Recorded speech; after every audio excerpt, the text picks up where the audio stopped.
إن الحمد لله نحمده ونستعينه ونستغفره ونعوذ بالله من شرور أنفسنا ومن سيئات أعمالنا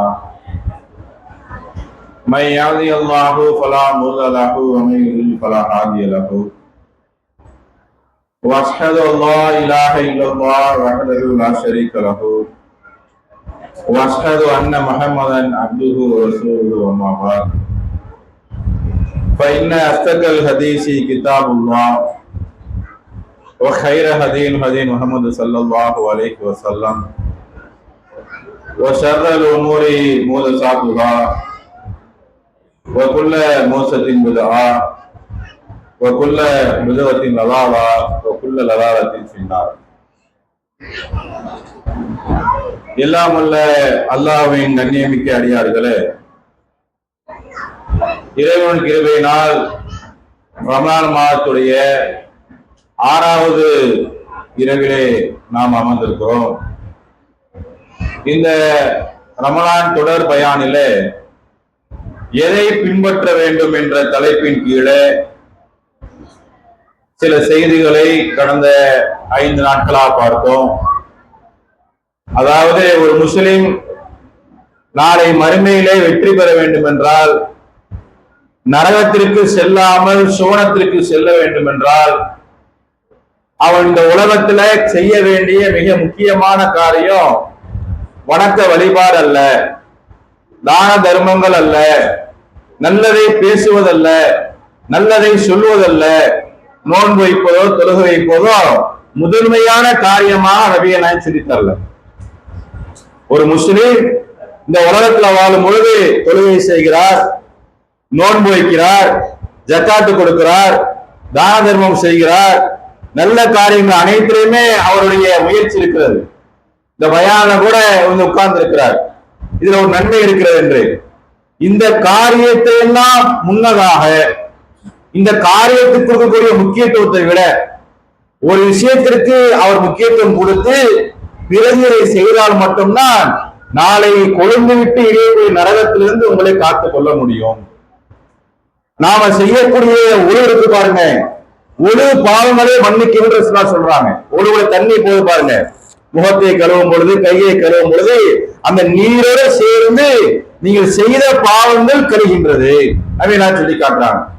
நீங்க அல்லாஹ்வுக்கா தக்பீர் கட்டி தொழுகை ஆரம்பித்து அங்கே குர்ஆன் வசனம் ஓதி இறைவனுக்கு அடிபணிந்து சஜா பணிந்து செய்யக்கூடிய அந்த தொழுகை மூலமாக பாவங்கள் மன்னிக்கப்பட்டு நன்மை எழுதப்படும் சொல்றாங்க.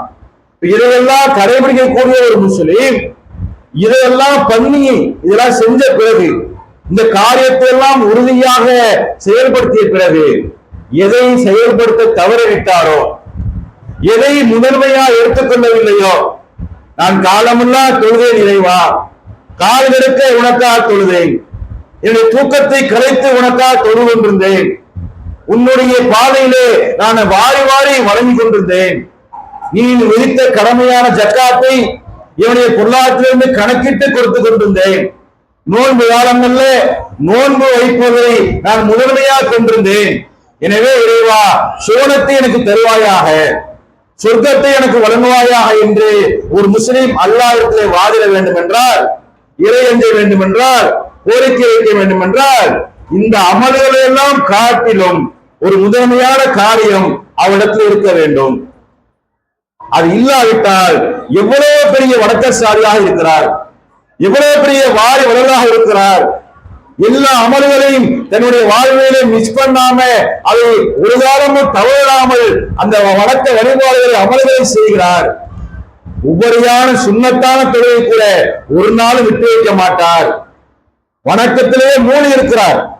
அல்லாஹ்வை வணங்குவதிலேயே ஒரு மனிதன் தன்னுடைய வாழ்நாளை கழிக்கிறார். ஹஜ்ஜி செய்கிறார், உம்ரா செய்கிறார், எல்லா விதமான வழக்கத்தையும் அவர் விட்டு வைக்கவே இல்லை.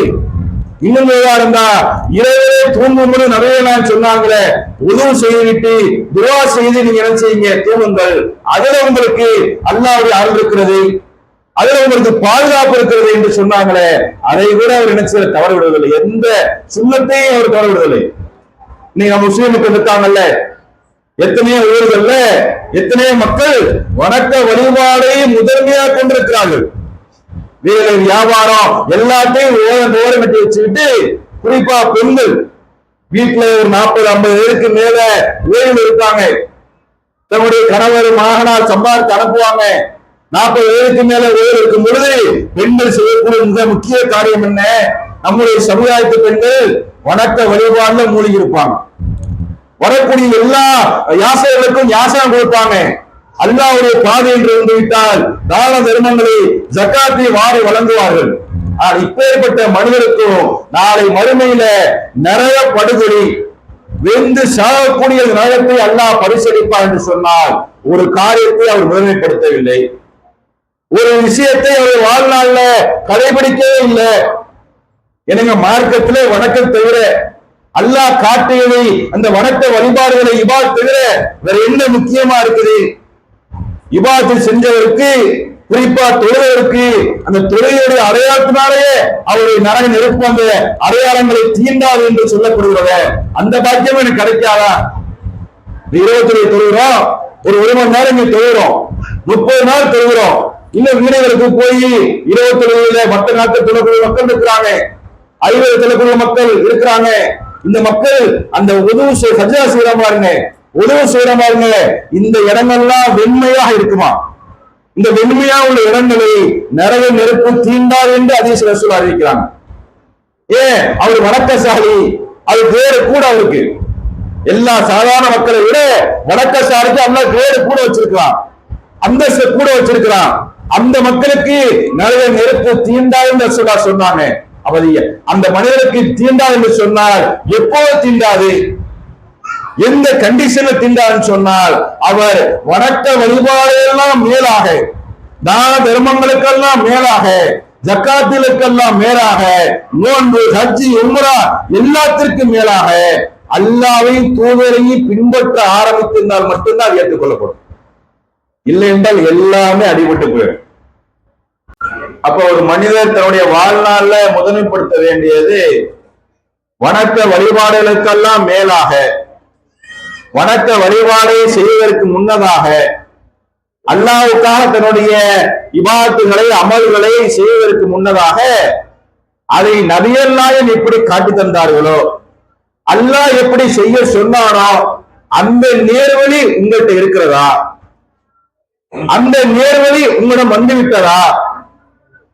அந்த நேர்வழி இல்லாமல் எவ்வளவு பெரிய அமலை செய்தாலும் சரி, எவ்வளவு பெரிய வணக்க வழிபாடை செய்தாலும் சரி, நபிகள் நாயகம் செய்வது போல கால் இறக்க நீங்க நின்று வணங்கினாலும் சரி, பகல் முழுக்க நோன்பு வைத்தாலும் சரி, தான தர்மங்களை உங்களுடைய செல்வத்திலிருந்து வாரி வழங்கினாலும் சரி, எப்பேற்பட்ட அமல்கள்ல, வணக்க வழிபாடுகள்ல உச்சத்துல இருக்கக்கூடிய ஒரு மனிதருக்கு நேர்வழி என்ற ஒரு பாக்கியம், நேர்வழி என்ற அருட்கொடை இல்லாமல் அந்த மனிதர் மரணித்து விட்டால் நன்றா விளைவிக் கொள்ளுங்கள், ஒரு காலமும் அவருக்கு அந்த கூலிகள், நன்மைகள், வணக்க வழிபாடுக்கான எல்லா விதமான அருட்கொடைகள் இறைவன்கிட்ட ஒருபோதும் கிடைக்காது.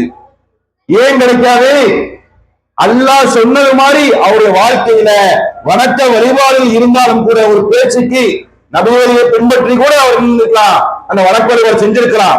ஆனா அல்லாஹ் சொல்லக்கூடிய நேர்வழியை தவறியவராக இருந்திருந்தார். இன்றைக்கு நிறைய அது மாதிரி எடுத்துக்காட்டு சொல்லலாம் உங்களுக்கு. இறைவன் சொல்லக்கூடிய நேர்வழியை விட்டுவிட்டு வழிகேடை தேர்ந்தெடுத்து நீங்கள் காலம் முழுக்க வழங்கினாலும், காலம் முழுக்க அமல் செஞ்சாலும் அல்லாஹ் உங்களை நரகத்திலே கொண்டு போய் சேர்ப்பான் என்பதுல எந்த மாற்று கருத்து இல்லை என்பதை திருக்குர்ஆன் பல இடங்களே பேசுது, நாம பேசல. அடுக்கடுக்கான ஆதாரங்கள்ல அல்லாஹ் பேசுறான். எதை பின்பற்ற வேண்டும் என்று ஒரு முஸ்லிம் எடுத்தால் திருக்குர்ஆன்ல பல்வேறு இடங்கள்ல திரும்ப திரும்ப அல்லாஹ் ரிப்பீட் பண்றாங்க. ஏன் நேர்வழி இல்லாத ஒரு வழியை நீங்கள் தேர்ந்தெடுத்து விட்டால் உங்களுக்கு போக்கிடம் நரகம்தான். கொழுந்து விட்டுக்கு எரியக்கூடிய நரகம் அது. நீங்கள் நான் நினைத்தாலும் காப்பாற்ற முடியாது. எந்த அளவுக்கு நரகம் அது? அவருடைய தோள்கள் கடுக்கப்படும் போதெல்லாம், அவருடைய உயிர் அங்கே எடுக்கப்படும் போதெல்லாம் அந்த உடம்பு கறிக்கட்டை ஆக்கப்பட்டு திரும்பவும் அவனுக்கு உயிர் கொடுக்கப்படும். கறிக்கட்டை திரும்ப உயிர் கொடுத்து பார்த்திருக்கீங்களா? இன்னைக்கு எத்தனையோ வீடியோக்கள்ல நேர்ல கூட பார்க்கலாம். எரிந்து போன மனிதனுடைய உடம்பு எப்படி இருக்கும்? கருக்கட்டை சாம்பலா இருக்கும், எலும்புகள் தான் கொஞ்சம் மிஞ்சி இருக்கும். அப்படி எரிக்கப்பட்ட நெருப்புல எரிக்கப்பட்ட ஒரு மனிதரை திரும்ப சதைகளோடு, திரும்ப ரத்தத்தோடு, திரும்ப உடல் அனைத்து உணர்ச்சியோடு எங்கேயாவது பார்த்ததுன்னா அல்லாஹ் அப்படிப்பட்ட ஒரு காரியத்தை நாளை மறுமையில் ஏற்படுத்தியிருக்கிறான். சாதாரண லேசானதல்ல. எதற்காக இந்த இத்தனை வருடங்களாக இந்த நேர்வழி என்று நம்ம பேசிக் கொண்டிருக்கிறோம்? என் அருமை சமுதாய மக்களே, என் அருமை ஜமாத்தார்களே, தாய்மார்களே, பெரியவர்களே, அன்பர்களே, இளைஞர்களே, நல்லா விலகிக் கொள்ளுங்கள். உங்களுடைய அமல்கள்ல, உங்களுடைய வணக்க வழிபாடுல, உங்களுடைய தான தர்மங்கள்ல இறைவன் காட்டிய அனைத்து விஷயங்களையுமே நீங்கள் சரியாக இருந்திருக்கலாம். அதில் கூடுதல் பேர்களை நீங்கள் பின்பற்றிருக்கலாம். ஆனால் இந்த ஒரே ஒரு காரியம் உங்கள் உள்ளத்திலே, உங்கள் மனதிலே தவறாக இருந்தால், சரி செய்யப்படாமல் இருந்தால், அல்லாஹ்வோடு சேர்த்து மற்ற மக்களை நீங்கள் பின்பற்றி விட்டால், தூதரோடு சேர்த்து வேறொருக்கு நீங்கள் இடம் கொடுத்து விட்டால், மறுத்தவர்கள் மட்டும் கிடையாது, இறை மறுப்பாளர் பத்தி இவன் பேசல.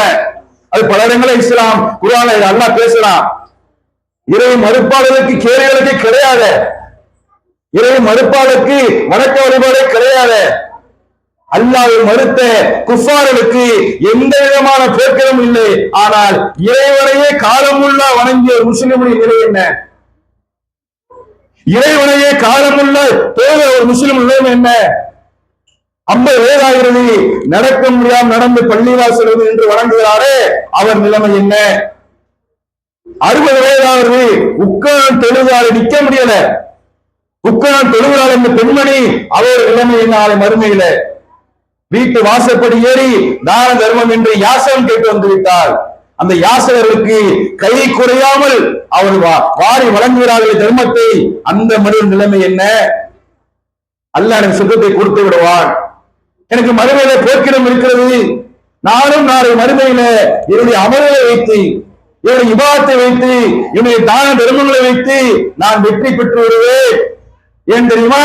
தொழாத மக்கள் இங்கே அதிகம், வணக்க வழிபாடு செய்யாத மக்கள் அதிகம், கஞ்சனாக காசு பணம் கொடுக்காத மக்கள் அதிகமே. நான் அனைத்திலுமே சிறப்பானவனா இருக்கிறேன். அல்லாஹ்வுடைய ஆலத்தை தரிசித்திருக்கிறேன். இந்த மஸ்ஜிதுல் ஹராமை, மஸ்ஜிதுல் நபவியை தரிசித்திருக்கிறேன். பல ஹஜ்ஜி பண்ணிருக்கிறேன், பல உம்ரா பண்ணிருக்கிறேன். பாவ மன்னிப்பு கேடையும் ஹஜ்ஜி.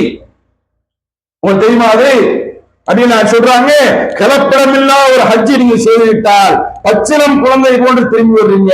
அந்த பச்சிலம் பாலகம் எந்த தீமை செஞ்சிருக்காது, அந்த பாலகத்திற்கு தீமை எழுதப்பட்டிருக்கிறாரு. அந்த பாக்கியத்தை கலப்படமில்லாத இஹ்லாஸான ஹஜ்ஜிக்கு அல்லாஹ் கொடுக்கிறானே, அந்த ஹஜ்ஜை செய்தாலும் சரிதான், காலமுல்லா நின்று வணங்கினாலும் சரிதான், ரமலான் முழு நோன்பு வைத்தாலும் சரிதான், அவனுடைய பொருளாதார ஜக்காத்தை எண்ணி எண்ணி கொடுத்தாலும் சரிதான். அப்படி கொடுத்த எல்லா மக்களுடைய நிலைமை நாளை மறுமையில என்ன? நாளை மறுமையிலே அல்லாஹ் நிற்கும் பொழுது அவன் கேட்கக்கூடிய ஒரே கேள்வி, நீ யாரை மட்டும் வணங்கினாய்? அந்த வணக்கத்துல யாரை இணை வைக்காமல் இருந்தாய்? யாரும் கூட்டு சேர்ந்து வணங்கினியா? என்னை வணங்கவை விட்டு நீ வலுவை விட்டியா? அல்லது வணங்கிக் கொண்டு வேற ஒரு இணைக்கொள்ள ஏற்படுத்தி கொண்டியா?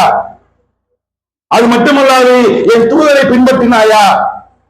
நீ சொல்லிருக்கப்பா, நீ வணங்கியிருக்கிற, நன்மையின் குழி கூட வச்சிருக்கிற, சாதாரண மக்களை விட, வணக்க வழிபாடு செய்ய மக்களை விட உன்னுடைய தரஜா மேல இருக்கிறது. மீசான் தராசு கணக்கிறது. ஈஸியா சொர்க்கம் சொல்வதற்கு உன்ட்ட அமல் இருக்கலாம், நன்மைகள் இருக்கலாம், அதை நீ அதிகமாக பெற்றிருக்கலாம்.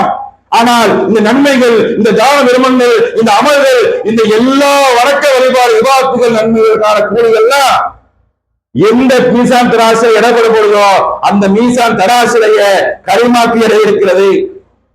கலிமாவுக்கு பேருதான் நேர்வழி, கலிமாவுக்கு பேருதான் வஹி, கலிமாவுக்கு பெயர்தான் அல்லாஹ்வின் தூதரை மட்டும் பின்பற்றுவது. இங்க அழுத்தி செய்திய கவனிக்க வேண்டிய விஷயம் இருக்கிறது. இறைவனை, இறை தூதரை மட்டும் பின்பற்ற வேண்டும். திருமறை குர்ஆன்ல பல்வேறு இடங்கள்ல அல்லாஹ் எப்படி பேசிக்கிட்டே இருக்கிறான். யாரெல்லாம் நேர்வழியை சில பேர் கிடைச்சது அல்லாஹ் கொடுக்கிறார். இந்த பயானுக்கு வர்றாங்க, ரமலான்லயோ ஜும்மாவிலையோ அல்லது இந்த பயான்களை வீட்டிலிருந்து கேட்கக்கூடிய மக்கள் நினைச்சாங்க சரியாதான் இருக்குது, தவறு இல்லை, இவங்க சொல்வது குர்ஆனுக்கு ஒத்து போகிறது, ஹதீஸுக்கு நெருக்கமாகிறது, இவர்கள் சொல்லக்கூடிய கருத்தை நாம் அப்படியே பின்பற்ற வேண்டும் என்று நினைக்கிறார்கள். ஆனாலும் மனதை செய்ய தடுக்குது, எந்த வழியில வந்தோமோ அந்த வழியை விட்டு மாறக்கூடாது. யாரை நம்ம முன்னோர்களாக ஏற்றுக்கொண்டோமோ அவர்கள் வழியை விட்டு போகக்கூடாது என்றெல்லாம் நினைக்கிறார்களே. அல்லாஹ் சொல்லி காட்டுறான் 9 அத்தியாயம் 115ல, உமை இசாக்கி ரசூல மின் பாதி மா தபையன்ன லஹு, நேரான வழி கிடைத்த பிறகு, அல்லாஹ் விளங்குறீங்க, நேர வழி கிடைக்குது ஏதோ மூலியமாக. ஒரு ஜும்மா பயான நேர வழி கிடைத்த மக்கள் இருக்கிறாங்க, ஒரு ஹஜ்ஜிக்கு போகும்போது நேர வழி கொடுக்கிற மக்கள் இருக்கிறாங்க, ஒரு உம்ரா செய்யும் பொழுது தாயத்தை அணிந்து கொள்ளக்கூடிய ஒரு மனிதரை பார்த்து தாயத்து அல்லாஹ் தடை செய்திருக்கிறான். யார் தாய் கொண்டு வருகிறாரோ அவர் அல்லாஹ்வுக்கு ஷிர்க் வைத்து விட்டார், உங்களுக்கு என்ன நன்மை ஏற்கப்படான்னு சொல்லும்போது நேரவழி கிடைக்குது. ஒரு தொழுகைக்கு வர்றீங்க, அங்க ஒரு நேரவழி கிடைக்குது. ஏதோ ஒரு நேரத்துல ஏதோ ஒரு விஷயத்துல அல்லாஹ் உள்ளத்துல நேர்வழியை போடுவான், வழிகிறதுக்கும் போடுவான் அல்லாஹ். அப்படி போட்டு அதை தெரிந்து கொண்ட பிறகு, அதை தெரிந்து கொண்டிருக்கும் பொழுது நீங்கள் தனக்கு நேர்வழி தெளிவான பின்னரும் இத்தூதருக்கு மாறு செய்து, அல்லாஹ் விளங்கிறீங்க, என்னைக்கு நேர்வழி கிடைத்த பிறகு நீங்கள் வேறு வழியை தேர்ந்தெடுக்கிறீங்களோ அது அல்லாஹ்வுடைய தூதருக்கு மாறு செய்வதாக அர்த்தம். மாறு செய்வது இறை நம்பிக்கையாளர்கள் வழி அல்லாத, அல்லாஹ்வை பின்பற்றுவாரோ, இறை நம்பிக்கையாளர் வழி இருக்குல்ல, அது அல்லாஹ் நேர்வழி, அது அல்லாஹ்வை பின்பற்றுவாரோ அவர் சொல்லும் மொழியிலேயே அவரை விட்டு விடுவோம். எல்லாமே எனக்கு தெரியும், இன்னும் சில பேர் சொல்ல வேண்டியிருக்கிறது. நான் ஆரம்ப தௌஹீத் பாய், 80களில் அவரோடு இருந்தேன், 90களில் தலைவர் நான் நெருக்கமா இருந்தோம், 2000த்துல நானும் உங்க தலைவர்னா ஒன்னா சாப்பிடுவோம், எனக்கு அப்பவே தௌஹீத் வந்தது, எங்க வாப்பா அப்பவே தௌஹீத், எங்க கணவர் எப்பவுமே தௌஹீத், இப்படி எல்லாம் சில பேர் சொல்லிட்டு பார்க்கிறோம். ஆனா அந்த மக்கள் என்ன இல்ல, ஒரு கட்டத்துக்கு மேல பார்க்கும்போது அவருக்கு ஏதோ ஒரு வழியில வெளியேறி வந்த பிறகு அவள் இன்னமும் தங்களை நேர்வழி பெற்று நினைக்கிறாங்க. ஆனா அல்லாஹ் சொல்றான் பாருங்க, தூதருக்கு மாறு செய்தால், மாறு என்று சொன்னால் எந்த வழி நேர்வழியோ ஒரு இடத்துல மாறினால் மாறுதான். இன்னும் தெளிவா சொல்றாருன்னா, தௌஹீத் மக்களுக்கு விளங்கக்கூடிய அளவுல சூனியத்தை நம்பினால் வெளியேறுதான், ஆனா மத்த எல்லாம் தௌஹீதா இருக்கும். பார்க்கும்போது சிறுக்கு இருக்காது, எதுவுமே இருக்காது, ஆனா சோடியம் சிறுக்கு நல்லா சொல்றான். இப்படி தனக்கு நேரான வழி வந்த பிறகு யாருக்கு தூதருக்கு மாறு செய்தாரோ அவர்களை போக்கிலே விட்டு விடுவோம், அது அல்லாது பின்னர் நரகத்திலே அவர் உணர செய்வோம், சேரும் இடத்துல அது கெட்டது என்று சொல்லுங்கள். நேர்வழி கிடைச்சது, தௌஹீத் அல்லாஹ் கொடுக்கிறான், சத்தியத்தை அல்லாஹ் உங்களுக்கு உறுத்தாக்கியிருக்கிறான். நேர்வழி கிடைத்த பிறகு மன இச்சையை மார்க்கமா கருதி கொண்டு ஊர்ல உலகத்துல முன்னோர்கள் பெரியவர்கள்லாம் எதை சொன்னார்களோ அதை பின்பற்ற நீங்க வந்துவிட்டால், ஊருக்காக உலகத்துக்காக குடும்பத்திற்காக நீங்கள் நேர்வழியை சமரசம் செய்தாதான் விளங்கிக்கிறீங்க. நான் என்ன மறுத்தா போயிட்டேன், நபியை பின்பற்றாம போயிட்டேனா அப்படியெல்லாம் கேள்வி கேட்பாங்க. அது அல்ல. இங்க அல்லாஹ் சொல்லக்கூடிய மாறு செய்கிற விஷயம் தெரியுமா, ஒரே ஒரு இடத்துல நீங்க மாறினா கூட அது மாறு செய்வதுதான். நேர்வழி என்று தெரிந்த பிறகு வழிகேட்டை நீங்கள் தேர்ந்தெடுத்துக் கொண்டால் இந்த தூதருக்கு மாறு செய்து விட்டீர்கள். அந்த மாறு செய்த மக்களை என்ன செய்வோம், ஏனம்பிக்கையாக அல்லாத வழியை, அதாவது நேர்வழியில் அல்லாத வழியிலே அவளை விட்டு விடுவோம். அவை என்ன இருக்கும், வழிகேட்டிலே விட்டு விடுவோம். வழிகேட்டில் விட்டவருக்கு என்ன நடக்கும், அவர்கள் நரகத்திலே தங்க வைக்கப்படுவார்கள், சேரும் இடத்துல தங்கும் இடத்துல அது கெட்டது என்று சொல்லுங்கள். எவ்வளவு பெரிய எச்சரிக்கைன்னு பாருங்க. நேர்வழியை சரியான வழியை மட்டுமே பின்பற்றுங்கள் என்று மக்களை சொன்னோம்னா, இந்த பள்ளிக்கு வரும்போது நேர் வழிபாய், அந்த போகும்போது அந்த வழிபாய்ங்கிறாங்க. நிறைய மக்களை பார்க்கிறோம், நிறைய பெண்கள் நிறைய ஆண்கள் நேர்வழி வந்துருச்சு, தௌஹீத் வந்துருச்சு, தூதரை மட்டுமே பின்பற்றுங்களா சொல்லிட்டா, தூதரை தவிர வேற யாரையும் நீங்கள் பொறுப்பாக ஆக்காதீங்க என்று அல்லாஹ் தெளிவா சொல்றான். அப்படி தெளிவா சொன்ன பிறகு நான் எங்கே, எந்த ஊர்ல, எந்த இடத்துல எங்க இருக்கிறோம் அதுக்கு தகுந்த மாதிரி கொள்கையை மாற்றிக்கொள்வேன். தௌஹீத் ஜமாத் நீங்க பயான் பண்றீங்களா, இங்க எனக்கு வாய்ப்பு கிடைக்குது, இங்க வந்து இதை பின்பற்றிட்டு இருப்பேன். நான் வெளியூருக்கு போறேன், வெளிநாட்டுக்கு போறேன்னா அங்க எனக்கு என்ன கிடைக்குதோ அதை பின்பற்றிட்டு இருப்பேன். அங்க எனக்கு இந்த பிரச்சனை இல்லை, தௌஹீதை பின்பற்றணும் அவசியம் இல்லை. அது கேள்வி அல்ல, என்னை யாரும் கேள்விக்க மாட்டாங்க. அப்படி ஒரு முஸ்லிம் நம்பி இருந்தால் அந்த சந்தர்ப்பம் நமக்கு பாருங்க, கொலையை ஊருக்கா மாற்றுவது.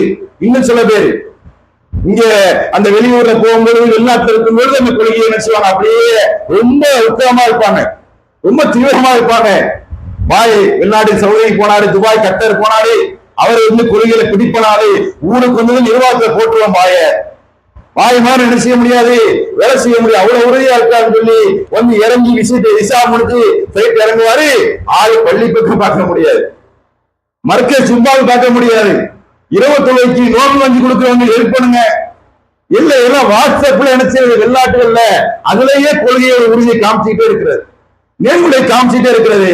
இங்கே வந்த பிறகு ஊர் என எதிர்க்கும், மனைவி எதிர்ப்பா, பிள்ளை எதிர்க்கும், ஊர் மக்கள் என்னை சொந்தக்காரங்க இருப்பாங்க.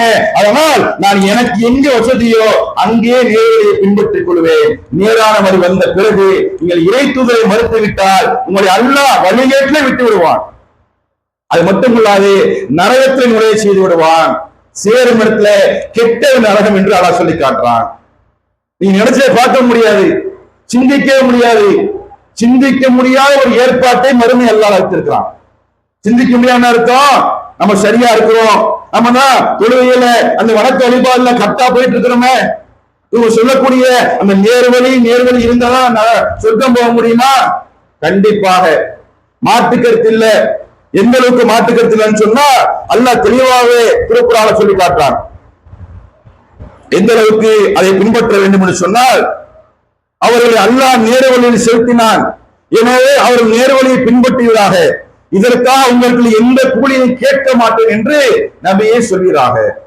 நேர்வழியை செலுத்திய பிறகு நேர்வழியை பின்பற்றமா நபியை கூறுங்க. நபி எடுத்துரைக்கும் போது அதை நீங்க ஒரு கடமை, அதை சொல்லிருங்க. அப்படி இல்லாமல் அந்த அறிவுரையை யார் ஏற்க மறுக்கிறாரோ, நம்ம சொல்றோம்ல, இப்ப நேர்வழி இதாங்க, தௌஹீத் இதுதான், இது ஊருக்காக, காலத்துக்காக, நேரத்திற்காக, குடும்பத்திற்காக மாற்றிக்கொள்ளக் கூடாது, வழிதவறிவிடக் கூடாது. அப்படி நீங்கள் வழிதவறி விட்டால் அந்த வழிகேட்டுக்கு நரகம்தான் கூலி என்று அல்லாஹ் சொல்றான் என்பதை விளக்கின பிறகு, அறிவை சொன்ன பிறகு சில மக்கள் மனோச்சையை பின்பற்றுவதை பார்க்கிறோம், தங்களுக்கு பிடித்ததை பின்பற்றுவதை பார்க்கிறோம். அதுக்கு அல்லாஹ் சொல்றான் பாருங்க, அத்தீமா வாஹிய இலைக்க மிர் ரப்பிக்க, நபியே உமது இறைவனிடமிருந்து உமக்கு அறிவிக்கப்பட்டதை பின்பற்றுவீராக. நபியே உனக்கு இறைவனிடமிருந்து எதை இறக்கி அருளப்பட்டதோ அதை நீங்கள் பின்பற்றுவீராக. லா இலாஹ இலாஹுவ, அவனை தவிர வேறு கடவுள் இல்லை. ஓ அஹரில் அனில் முஷ்ரிகீன், இணை வைப்பவர்களை புறக்கணித்து விடுவீராக. நபியே உங்களுக்கு எது அருளப்பட்டதோ அதையே நீங்கள் பின்பற்றுவீராக. நபிக்கு அல்லாஹ் சொல்றா, உமது இறைவனிலிருந்து அறிவிக்கப்படும், அதை மட்டும்தான் பின்பற்றுங்க. அவனுக்கு இணையா கடவுள் கிடையாது. அது அல்லாமல் யாரெல்லாம் இணை வைக்கிறார்களோ அவரை புறக்கணித்து விடுங்கள். இது மாதிரி பல வசனங்கள்ல, பல்வேறு இடங்கள்ல அல்லாஹ் இந்த நேர்வழி குறித்து, நேர்வழி தவறிய மக்கள் குறித்து, எதற்காக இதை மட்டும்தான் பின்பற்ற வேண்டும், இது அல்லாத வேறு வழியை தேர்ந்தெடுத்தால் எந்த காலத்திலும் நான் ஆரம்பத்தில் சொன்னது மாதிரி நன்மை கொண்டு இருக்குதுங்க, வழக்க வழிபாடு இருக்குது, தீமை கலக்காத இகலாசான உலத்தொய்மோடு செய்த அல்லாவுக்காக இறைவஞ்சி செய்த அமல்கள் உங்கள்கிட்ட இருக்கிறது. அந்த இறைச்சிக்கான கூலி எது கிடைக்கணும்? இறைச்சிமா தொழுதோம்னா என்ன கூலி கிடைக்கணும்? சுவனம் கிடைக்கணும். சுவனத்தில் நீங்க இருக்கணும். தரஜாவில தரஜாவி தம்மத்தில் ஃபிர்தௌஸ், அந்த ஃபிர்தௌஸ் உங்களுக்கு கிடைக்க வேண்டும். அந்த ஃபிர்தௌஸுக்கான எல்லா ஏற்பாட்டான வணக்க வழிபாடு அமல்கள் உங்கள் கண்ணுக்கு தெரிகிறது. அதை செய்றீங்க, தர்மத்தை கொடுக்குறீங்க, வாரி வாரி வழங்குறீங்க, அல்லாஹ்வுடைய ஆலயத்தின் தரிசிக்கிறீங்க. இது எல்லாம் நீங்கள் ஒரே ஒரு காரியத்துல நீங்க என்ன செய்யல, உறுதியாக இல்ல. எதை பின்பற்றுறீங்க? அல்லாஹ்விடமிருந்து இறக்கியதை நீங்கள் பின்பற்றவில்லை, அல்லாஹ் உங்களுக்கு அருளியதை நீங்கள் பின்பற்றவில்லை. அது மாற்றமாக எதுவெல்லாம் எனக்கு மார்க்கம் என்று மக்கள் சொல்கிறார்களோ அதை பின்பற்றிக் கொண்டிருந்தேன். ஒரே ஒரு சின்ன உதாரணம், இந்த நேரான வழியை பாட்டி நடக்கிறதுக்கு ரசூலுல்லாஹ் தன்னுடைய வாழ்நாள் முழுவதும் தொப்பி அணிந்து, இந்த ஜிப்பா போடுறாங்கல்ல, இந்த ஜிப்பா இஸ்லாம் அடையாளம், இதை அணிந்து கொண்டு தெரியலங்க. நேர் வழிக்கு வழிகேடுக்கு உதாரணம் ஒன்னையும் சொல்லி காட்டுறேன். அதாவது ரசூலுல்லாஹ்வுடைய வாழ்க்கை முழுவதும் தொப்பி அணிஞ்சிட்டாங்க. இப்ப இஸ்லாத்துடைய அடையாளம் சொல்றாங்கல்ல, அழகுக்கா அணிவது வேற, கலக்கலா தொப்பி அணியெல்லாம் அழகுக்கா அணிவது. ஆனா எல்லா நேரத்திலையும் தொப்பி போட்டுதான் முஸ்லீம் இருக்கணும், தொப்பி போட்டுதான் தொழுவணும், ஜிப்பா தான் போட்டுக்கிறணும், ரசூலுல்லாஹ் அப்படிதான் அணிஞ்சாங்கன்னு ஒரு முஸ்லீம் வாத வைத்தால் அது தவறான வாதம். இன்னும் எதுக்காக தவறான சொல்லி காட்டுறோம்னா, பள்ளிவாசலை பின்பற்றாங்க. நீ பள்ளிவாசல் தொழுவ போங்க, இப்ப பல பள்ளிகளை தொழுவ போங்க, அந்த பள்ளிகளை பார்த்தீங்கன்னா இஸ்லாத்துல மிக முக்கியமான கடமை என்று சொல்லி தொப்பி போட்டு தொழ வேண்டும் என்று சொல்வார்கள். சில பள்ளிகளை பார்த்தீங்கன்னா போர்டை எழுதி போட்டிருப்பாங்க. என்ன எழுதி போட்டிருப்பாங்க? தொப்பி இல்லாமல் தொழக்கூடாது. அது எழுதி போட்ட மட்டுமல்ல, அந்த போர்டு கீழே பாத்தீங்கன்னா ஒரு அட்டைப்பட்டியில தொப்பியா, பிளாஸ்டிக் தொப்பியா இருக்கும். எதுக்குன்னு கேட்டா அதை போட்டுதான் நீங்க தொழுவணும், தலையை மறைக்காம தொழக்கூடாதா. இது யாரு உங்களுக்கு காட்டி கொடுத்தது? ரசூலுல்லாஹ் காட்டி கொடுத்தாங்களா? இல்ல. ரசூலுல்லாஹ் தொப்பி முதல்ல போட்டாங்களா? போடவே இல்லை. இன்னைக்கு நம்ம போட்டுக்கோம்ல தொப்பி மாதிரி வெள்ளை வெள்ளையா கலர் கலரா எம்ப்ராய்டரி போட்டு துணி தச்சு போடுறோம்ல, இந்த தொப்பியை ரசூலுல்லாஹ் போடவே இல்லைங்க. என்ன போட்டாங்க? மாற்றமாக நபியில்லா மாற்றமாக போட்டது தலை கவசம். போருக்கு போகும்போது போடுவாங்கல்ல, அதை போட்டாங்க ரசூலுல்லாஹ். போருக்கு போகும்போது இரும்புல போடுவாங்கல்ல, வாள் ஈழ அடிச்சா, ஈட்டி அடிச்சா மண்டை காயமா கூடாது, அதை ரசூலுல்லாஹ் போட்டாங்க. இன்னைக்கு நம்ம என்ன செய்யறோம்? நல்ல துணி வாங்கி, கடன் துணி வாங்கி, துருக்கிய நாட்டுல எம்ப்ராய்டரி மூட்டப்பட்டதை வாங்கி என்ன செய்யறோம்? அதை போட்டுட்டு இருக்கிறோம். இது தொப்பிக்கு அடையாளமே கிடையாது. ஆனா என்ன இல்ல தெரியுமா? இது வழிவெடுங்க பாருங்க. என்ன பள்ளிவாசல் எழுதி போடல, தாடி வச்சுதான் தொழில் எழுதி போடல. தொப்பி போடலாம், தொப்பி போடாம தொழில் எழுதி வச்சவங்க தாடி வச்சாதான் தொழுவன் எழுதி போட்டாங்களா? ஏன்? தாடி ரசூலுல்லாஹ்வுடைய வாழ்நாள் முழுவதும் சுன்னத்து. நபிகள் மூத்தா போற வரைக்கும் அவங்க உடம்புல இருந்த ஒரு சுன்னத்தான காரியம் என்ன? இந்த தாடி. இந்த தாடியை வளர்ப்பதை இஸ்லாம் வரவேற்கிறது. நீங்கள் நெருப்பு வணங்கிகளுக்கு, யூதர்களுக்கு மாறு செய்யுங்கள், மீசையை கத்தருங்கள், தாடியை வழங்க ரசூலுல்லாஹ் சொன்னாங்க. ஏன்னா அவங்க என்ன செய்வாங்க? கிளீன் ஷேவ் பண்ணுவாங்க யூதர்கள். மாற்றுக்கொள்கையோட கிளீன் ஷேவ் பண்ணி மீசையை வைப்பாங்க. நபிகள் நாயகம் இந்த நெருப்பு வணங்கிகளுக்கு மாறு செய்யுங்கள், என்னன்னு சொன்னா மீசையை ஒட்ட கத்தறியுங்கள், தாடியை வளர விடுங்கள். இது சுன்னத்து, இது நேர்வழி. இந்த சுன்னத்தை அங்க பள்ளிவாசல் நடைமுறைப்படுத்தாம தொப்பி போட்டாதான் தொழ முடியும், தொப்பி போடா சொல்லக்கூடாது அப்படின்னு என்ன செய்யறாங்க? வசனம் இருக்கிறாங்க. ஏதோ உச்சரிப்பு என்ன தெரியுமா? ஒரு காலத்துல நாம தொழில் தெரியும் அவங்களுக்கு, நம்ம மக்கள் போறாங்கல்ல, தெரிஞ்சுக்கிட்டு நீங்க தொப்பி இல்லாம தொழுவீங்கன்னா தொழுகிட்டு இருக்கும் போதே ஒரு கூட வந்து கவுத்து அப்படி பழையில தொழுகிட்டு இருப்பிய டக்குனு ஒரு சவுண்ட் கேட்க தொப்பிய தலை கவுத்துட்டு ஒரு ஆள் போயிட்டே இருக்கும். என்ன காரணம்? தொப்பி இல்லாம தொழுவாத, பிளாஸ்டிக் தொப்பியா போட்டுக்கொண்டு அப்படியெல்லாம் வறுப்பு தொப்பியை போக சொல்றாங்க. ஆனா என்ன உண்மை தெரியுமா? அங்கே தொழுவைக்கு நிற்கக்கூடிய மக்கள்ல முக்காவாசி பேருக்கு தாடி என்ன தெரியாது. அந்த இங்கிலீஷ்கார மாதிரி எழுதுற மாதிரி கிளீன் ஷேவ், இந்த கிளீன் ஷேவ் ரசூலுல்லாஹ் சொல்லிக் கொடுக்கவே இல்லை. அப்ப அந்த அளவிற்கு இது ஒரு சின்ன உதாரணம் நிறைய இருக்கிறது. நேர வழியும் வழிகேடு தெரிஞ்சிச்சு அவங்களுக்கு. எல்லாமே தொழுகதான், ஆனா தொழுகை தொப்பி போட்டுதான் தொழுவணும், அது வழிகேடு. தொழுகையை கூட மக்களும் சரி மற்றவங்களும் தாடி வைக்கிற சுண்ணத்து, அது வந்து நேர்வழி. இப்படிதான் என்ன செய்யணும்? நேர்வழியும் வழிகளையும் தெரிந்து கொள்ள வேண்டும். எந்த ஒரு காலத்திலையுமே நபி வழிக்கு சின்ன மாற்றம் பண்ணா கூட இறைவன் எச்சரிக்கை, நரகத்துல கொண்டு போய் போட்டுருவோம். ஏன் தெரியுமா? அதிகாரம் எல்லாம் அல்லாஹ்ட்ட இருக்கிறது. அதிகாரம் உங்களை யார்ட்டையும் எல்லாம் கொடுக்கல. கிறிஸ்தான் மதத்துக்கு ஒண்ணு, அம்மா மதத்துக்கு ஒண்ணு, கோட்டைப்படுறதுக்கு ஒண்ணு, அறந்தாய்க்கு ஒண்ணு அல்லாஹ் அனுப்பிச்சல. அதிகாரம் உங்க முகல்லால பிரிச்சுக்கிறீங்க, உங்க பள்ளிவாசல பிரிச்சுக்கிறீங்கன்னு கொடுக்கல. அப்படிதான் நடக்குது. 5 மணிக்கு அசர் சொல்லப்படுது பாங்கு, 3:43 அசர் பாங்கு வரணும், 5 மணிக்கு சொல்லப்படுது. என்னங்க 5 மணிக்கு சொல்றீங்க? இது ஹனஃபி பள்ளிங்க. ஹனஃபி பள்ளியா? அப்ப 3 மணிக்கு சொல்லக்கூடிய பள்ளி, 4 மணிக்கு சொல்லக்கூடிய பள்ளி அது ஷாஃபி பள்ளிங்க. இப்படி ஷாஃபி ஹனஃபி 2 பள்ளி வைக்கணுமா? மஸ்ஜித் நபவி ஷாஃபி பள்ளி, ஹனஃபி பள்ளியா? இந்த கேள்வி கேட்டா பதில் வருமா? ரசூலுல்லாஹ் கட்டினாங்க கையால. மஸ்ஜித் நபவி இருக்கலங்க, இன்னைக்கு உம்ரா காட்டி போனா பாக்குறாங்கல்ல, ரசூலுல்லாஹ் கட்டிய பள்ளிவாசல் அது ஹனஃபி பள்ளியா ஷாஃபி பள்ளியா? இதுக்கு பதில் சொல்லணும்னா ஓ வஹாபிகள், ஓ வழிகேடர்கள் என்று வந்துடுறாங்க. இந்த வழிகேட்டு நீங்க கொண்டு போய் திணிச்சீங்கன்னா, ஹனஃபி ஷாஃபி என்று வணக்க வழிபாடுல மாத்துனீங்கன்னா நரகத்தை நீங்கள் அஞ்சு கொள்ள வேண்டும். அந்த மக்கள் மட்டும் கிடையாது, அந்த தலைவர் மட்டும் கிடையாது, பள்ளிவாசல் நிர்வாகம் மட்டும் கிடையாது, ஆளுங்கள் மட்டும் கிடையாது, மக்களும் பதில் சொல்ல வேண்டும். ஏன்னா அல்லாஹ் தெளிவா சொல்றான், உன்சிலம் ரப்பிக்கும், அல்லாஹ்விடமிருந்து இறக்கி அருளப்பட்டதை ஃபத்தபியு, நீங்கள் பின்பற்றுங்கள். இதுல எந்த மாற்று கருத்து இல்லை. அந்த மாற்று கருத்து உருவாக்கக்கூடிய வழிகேட்டை நீங்கள் தேர்வு செய்தால் அந்த வழிகேட்டுக்கு கூலி நரகமா இருக்கிறது. எனவே அன்புக்குரிய சகோதரர்களே, ஜமாத்தார்களே, ஆலிம் பெருந்தவைகளே, சகோதரிகளே, இளைஞர்களே, எல்லா வணக்க வழிபாடுக்கும் தாயான, எல்லா வணக்க வழிபாடுக்கும் முதன்மையாக இருக்கக்கூடியது நேர்வழி என்ற அழுக்குறைதான். இந்த கூட சொல்லும் பொழுது நரகத்தையும் சொர்க்கத்தையும் பற்றி பயமூர்த்தி பேசுங்க அப்படின்னாங்க. நரகத்தையும் சொர்க்கத்தையும் பயமுறுத்துறது ஒரு காரியா. அதற்கு முன்னாடி இது இருந்தால் நீங்க சொர்க்கத்துக்கே போக முடியும். நல்லா விளைக்கிறீங்க. நரகத்தை பத்தி பயமுறுத்தி பேசுங்க, மக்கள் ஆவலா இருக்கிறாங்க. கண்டிப்பா பேச மாட்டுக்கிறது இல்ல. அந்த நரகத்துக்கு போகாம இருக்கிறதுக்கு காரணம் என்ன? நரகத்திலிருந்து என்னை காப்பாற்றக்கூடிய செயல் எது? தொழுதால் காப்பாற்ற முடியுமா? நோம்பத்தை காப்பாற்ற முடியுமா? தான தர்மத்தை காப்பாற்ற முடியுமா? ஹஜ்ஜி பண்ண காப்பாற்ற முடியுமா?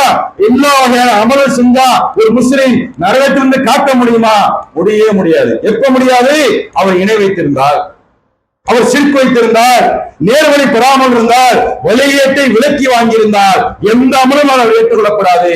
நரகத்தை தூக்கி எறியப்படுவார். அந்த பாவத்தில் உங்களை காப்பாற்றதான் எதை பின்பற்றினால் நீங்கள் நரகத்திற்கு போகாமல் சொர்க்கத்திற்கு போகலாம் என்ற தொடர்பை நிறைவேற்றி கொண்டிருக்கிறோம், நடத்தி கொண்டிருக்கிறோம். இன்ஷா அல்லாஹ் சம்பந்தமான சில செய்திகள் வரக்கூடிய நாள்ல பார்ப்போம். அல்ல நம் அனைவருக்குமே எது நேர்வழி என்பதை உள்ளத்தான் நீங்கள் முதல்ல புரிஞ்சு கொள்ளணும். ரசூலுல்லாஹ் அப்படிதான் வச்சாங்க. உறுதிமிக்க செலாவதம் சொல்றாங்களே, ரூ என்று சொன்னால் போருக்கு தயாராவாங்க. பத்ருப்பூர் அப்படிதான் வந்தது. பத்ருப்பூர் நடந்த மாதம் இது தெரியுமா? இருக்காது. பத்ருப்பூர் நடந்த மாதம் இது ஃபுல் சாவலிங்கள். வேற யாராவது தெரியுமா? யாருக்குமே தெரியலையா? அல்ஹம்துலில்லாஹ். ரமலான் மாதம் பையன் இர்ஃபான் சொன்ன மாதிரி நம்ம நினைச்சது பத்ருப்பூர் நடந்த முதல் போரு எந்த அறிவிப்பும் கிடையாது, எந்த போர் முழக்கம் அறிவிக்கப்படல, எந்த விதமான முன்னேற்பாடும் கிடையாது. 6 மாசம் 3 மாசம் உக்ரைன் போர் இருந்தது, இந்த காசாவுடைய போர் நடந்தது. இப்பயாவது மிசைல் அட்டாக் வரும் தெரியும், ஆனா பதில் போர் தெரியாமலே போய் நடந்தது. இங்க பின்னாடி பார்த்தா ஆட்களை கிடையாது, 300 பேர், அங்க 1000 பேர். அந்த பதில் போருக்கு சஹாபாக்கள் போய் உயிரை கொடுத்தாங்களே, என்ன காரணம்? ரசூலுல்லாஹ் உள்ளத்துல ஏத்திட்டாங்க. அதை நீ எப்படி தெரியுமா மக்கள் பாக்குறாங்க? உள்ளத்துல பார்த்தவனா இன்னைக்கு இந்த பயான்ல இது சொன்னா போதும்னு நினைக்கிறாங்க. அப்படி கிடையாது. அது உங்க உள்ளத்துல ஏறவே ஏறாது. எந்த கல்வியை நீங்க சரியா பெற்றுக் கொள்வீங்களோ அந்த கல்வி உங்களோடு அழிந்து போகாது, உங்களுக்கு பிறகு சந்ததிக்கும் அது போய் சென்று கொண்டே இருக்கும். இன்னைக்கு பேசிட்டு போறது முக்கியம் இல்லையில, இன்னைக்கு உணர்ச்சி பூர்வமா அவங்களோட பேசுறது உங்களுக்கு புரியாம சொல்லிட்டு போறது முக்கியம் இல்லை. எதை உங்களுக்கு புரிய வைக்க வேண்டும் என்றால் நேர்வழி இதுதான். இந்த நேர்வழி எனக்கு கிடைத்திருக்கிறது, இங்க உள்ள சில மக்களுக்கு கிடைத்திருக்கிறது, அது ஏன் உங்களுக்கு கிடைக்கல? அது ஏன் நீங்க பெற்றுக்கொள்ளல? அது பெறக்கூடிய வாய்ப்பு இந்த திருக்குறான்ல இருக்கிறது, அது பெறக்கூடிய வாய்ப்பு நபிவல்ல இருக்கிறது. அதை உள்ளத்துல ஏந்தி விட்டால் காலம் முழுமைக்கும் நீங்கள் உங்கள் குடும்பத்தார்கள் அனைவருமே நரகத்திலிருந்து விலக்கு பெற்றுக் கொள்ளலாம். ஒரு சந்ததிக்கு நீ பால் எடுக்கணும்னா வெறுமன வியாபார வருமானம் மட்டும் இல்ல, அதை தாண்டி நேர்வழி முக்கியமானது. அந்த மனிதன் நரகத்துக்கு போகக்கூடாது என்று சொன்னால் அப்பேற்பட்ட நேர்வழியை நம்மளால முடிந்த அளவுக்கு என்ன செய்வோம்? மக்களுக்கு பாடம் எடுப்போம். அதை விலகிக் கொண்டு யார் உள்ளத்துல ஏந்தி கொள்கிறாரோ அவர் காலம் முழுவதும் மரணம் வரைக்கும், அதுக்கு பிறகு உள்ள சிந்தனை வரைக்கும் அந்த நேர்வழி உள்ளத்திலிருந்து எடுபடாது. அப்படிப்பட்ட ஒரு பாக்கியத்தை எதிர்பார்த்து அந்த பாக்கியத்திற்காக இந்த தொடர் உரையில நீங்க கலந்து கொள்ளுங்கள். அல்லாஹ் உங்களுக்கும் எனக்கும் நேர்வழியை உறுதியா பின்பற்ற வாய்ப்பை கொடுத்து நாளை மறுமையில சொர்க்கம் சொல்லக்கூடிய மக்களாக ஆக்கியுள்ளான் கூறிக்கொண்டு ஒரு நிறைவு செய்கிறேன். வாஹித் ரப்பில் ஆலமீன்.